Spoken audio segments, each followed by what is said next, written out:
พี่น้องมากครับหมักม่วงเบาน้ำจิ้มหวานน้ำพริกหวานน้ำพริกหวานมะม่วงครับเลือกพี่น้องเอ้ยแก่ร้อนแก่ร้อนอ่า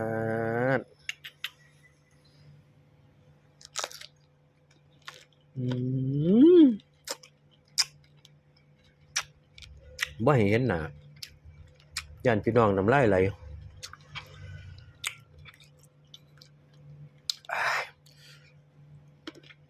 อืม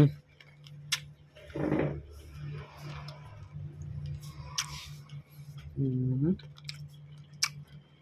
ว่าจะกินหมกม่วงเบามาเด้ออืม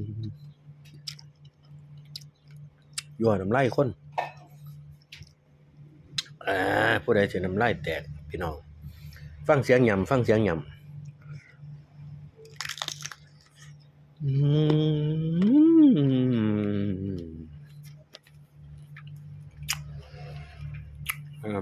มา